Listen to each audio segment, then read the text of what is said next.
किसान आंदोलन करे तो वो आतंकवादी, वाल्मीकि समाज आंदोलन करे तो वो आतंकवादी, सब दाऊद इब्राहिम से मिले हैं, सब आईएसआई से मिले हैं। मैं कहना चाहता हूं भाजपाइयों, अपनी भाषा को दुरुस्त कर लो।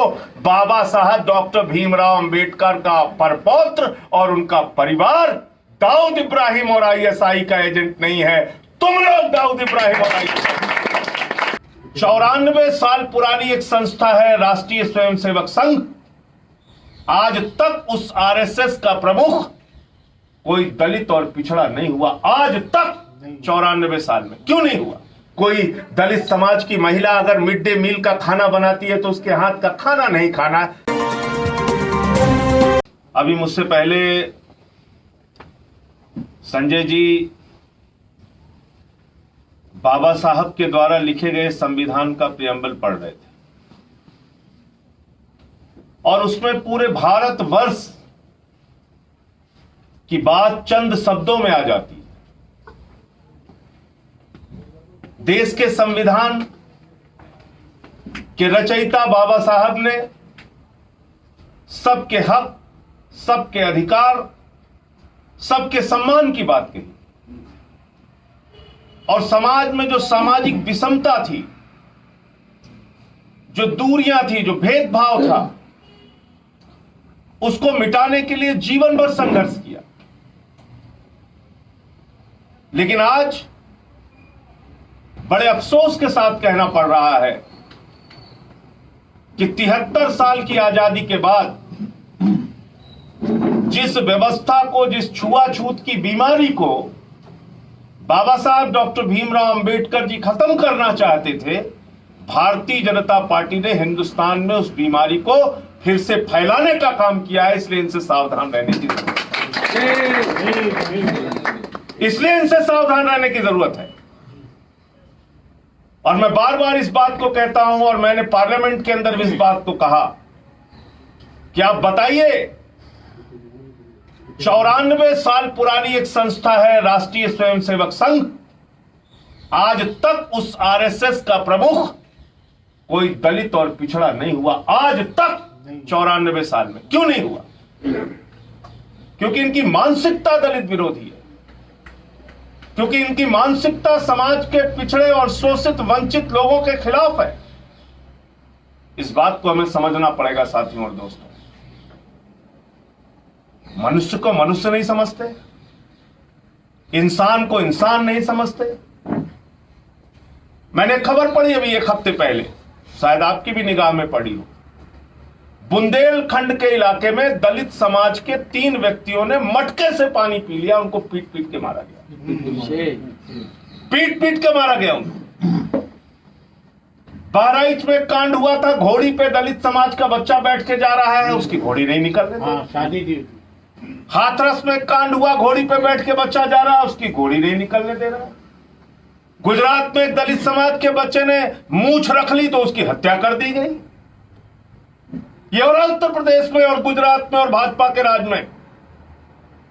इसलिए मैं आप सबसे कहना चाहता हूं, अगर सम्मान समाज में नहीं है तो हमारे जीने का कोई अर्थ नहीं है। समाज के हर वर्ग को सम्मान के साथ बाबा साहब का संविधान कहता है जीने का हक है। बाबा साहब डॉक्टर भीमराव अंबेडकर का संविधान कहता है हर व्यक्ति को सम्मान के साथ हिंदुस्तान में जीने का हक है। कहता है कि नहीं कहता? तो मैं तो उन्हीं की बात कहता हूं। मैं तो देश का संविधान, जिसके मुताबिक ये देश चलता है, जिसके मुताबिक ये देश की व्यवस्था चलती है, जिससे ये संसद बनी, जिससे ये विधानसभाएं बनी, जिससे इस देश का कानून चलता है, मैं तो उस संविधान में दिए गए अधिकार की बात करता हूं। और वो अधिकार ये कहता है कि हर व्यक्ति को बराबरी के साथ, स्वतंत्रता के साथ, आजादी के साथ इस मुल्क में रहने का अधिकार है। और अगर 73 साल के बाद भी तुम उनको जानवर समझते हो तो हम तुम्हारे खिलाफ अंतिम दम तक, अंतिम सांस संजय सिंह जी संघर्ष करो, हम तुम्हारे साथ हैं। संजय सिंह जी संघर्ष करो, हम तुम्हारे साथ हैं। क्योंकि एक बात जो संजय जी ने कही विज्ञान भवन की, वो विचार की बात, तो ये विचार जब से मैं समझदार हुआ मेरे मन में आया, समाज की व्यवस्था को देख के, छुआछूत की बीमारी को देख के, भेदभाव को देख के, मंदिर में प्रवेश नहीं करने देना है। कोई दलित समाज की महिला अगर मिड डे मील का खाना बनाती है तो उसके हाथ का खाना नहीं खाना। मुझे समझ में नहीं आया कि कैसा हिंदुस्तान हम लोग बनाना चाहते हैं।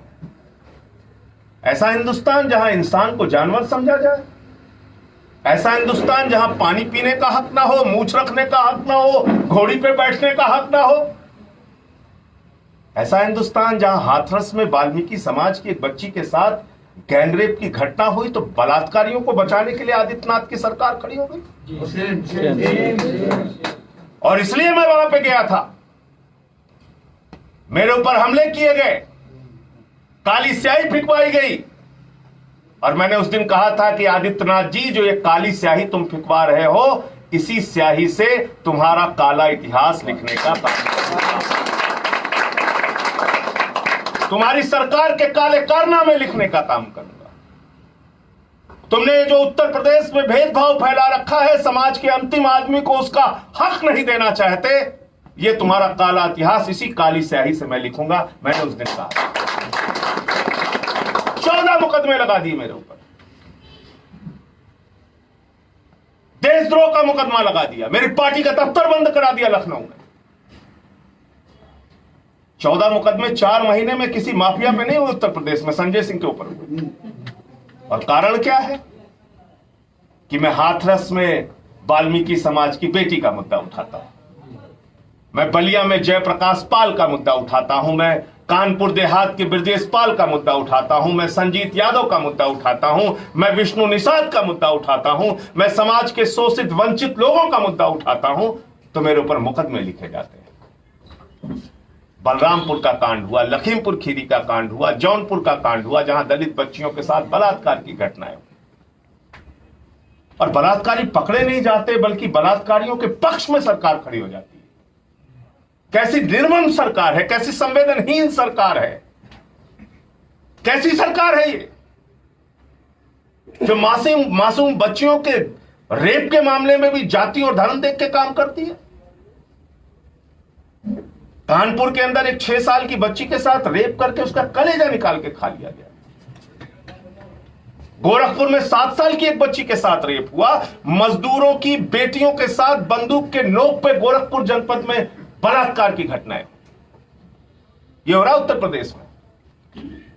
और इस अन्याय और अत्याचार को खत्म करने के लिए मैं आप लोगों से हाथ जोड़कर निवेदन करता हूं, आपका साथ चाहिए, आपका विश्वास चाहिए, आपका संघर्ष चाहिए, और हर कदम पर कंधे से कंधे मिला के हम लोग चलेंगे, ये संकल्प आपसे चाहिए। संजय जी संघर्ष करो, हम तुम्हारे साथ हैं। संजय सिंह जी संघर्ष करो, हम तुम्हारे साथ हैं।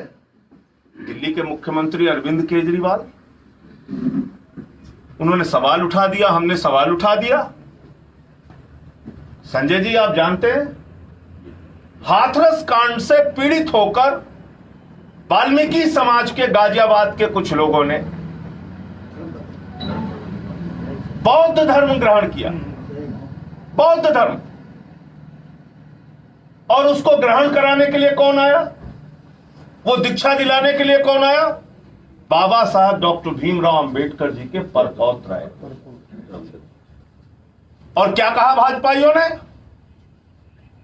जब हमने कहा भाई हाथरस कांड से पीड़ित होकर वाल्मीकि समाज के लोग बौद्ध धर्म की दीक्षा ले रहे, सरकार को इसके बारे में सोचना चाहिए, कितनी पीड़ा में लोग हैं, तो कहा जाता है केजरीवाल तो दाऊद इब्राहिम से मिले, संजय सिंह तो आईएसआई के एजेंट है। अरे बेईमानो, इसके अलावा तुम्हारे पास कोई रास्ता नहीं, कोई बातचीत नहीं।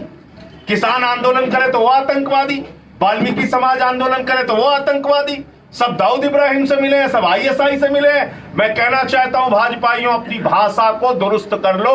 बाबा साहब डॉक्टर भीमराव अंबेडकर का परपौत्र और उनका परिवार दाऊद इब्राहिम और आईएसआई का एजेंट नहीं है, तुम लोग दाऊद इब्राहिम और आईएसआई।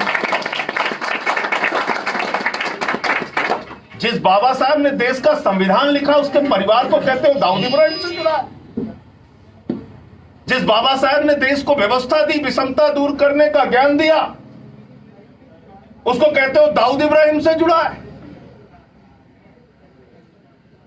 और मैंने पूछा, मैंने कहा भाजपाइयों कुछ तो अकल लगाते, नकल की भी अकल सीख लो। अरे बौद्ध धर्म की दीक्षा दाऊद इब्राहिम और आईएसआई क्यों दिलाएंगे? कब से बौद्ध धर्म का प्रचारक दाऊद इब्राहिम और आईएसआई हो गया? हो सकता है क्या? लेकिन कुछ भी आरोप लगाना है आपको बदनाम करने के लिए। क्या वाल्मीकि समाज के लोग इतने लालची हैं कि वो आईएसआई और दाऊद इब्राहिम से पैसा लेके अपना धर्म परिवर्तन कर रहे हैं? उनकी पीड़ा को समझोगे नहीं, उनके दर्द को समझोगे नहीं, उनकी तकलीफ को समझोगे नहीं, उनकी बेटियों के साथ जो अत्याचार और अन्याय हो रहा है उस पर बातचीत नहीं करोगे, उस पर कार्रवाई नहीं करोगे, उसको दूर करने की कोशिश नहीं करोगे। पैसे लेके कर दिया, आईएसआई से मिले हैं, क्या बोलते जाते हो तुम लोग? इसलिए मैं कह रहा हूं हम सबको एक साथ संगठित होकर आज पूरे समाज को जगाने की जरूरत है। और हमारा किसी से बैर नहीं है, हम सिर्फ इतना चाहते हैं सम्मान के साथ, बराबरी के साथ हमको जीने का हक बाबा साहब ने दिया है और वो हक हमें कोई छीन नहीं। आवाज दो। गलत तो नहीं कह रहा हूं? तो आज उत्तर प्रदेश में आदित्यनाथ जी की सरकार की गुंडागर्दी के खिलाफ, उनकी तानाशाही के खिलाफ जो लड़ाई लड़ रहे हैं उसमें आप सबका साथ और सहयोग चाहिए।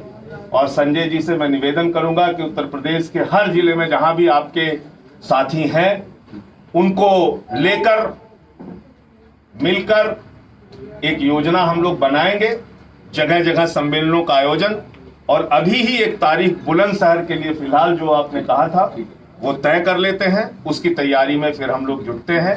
और मैं फिर से एक बार यही कहना चाहूंगा कि ये मजहब के नाम पे, ये धर्म और जाति के नाम पे बांट के समाज का उत्थान न कभी हुआ है, न हो पाएगा। इस देश के संविधान के मुताबिक हमें हक चाहिए, सम्मान चाहिए, सम्मान से जीने की जिंदगी चाहिए। ये कब तक मजहबी नशा बांटिएगा?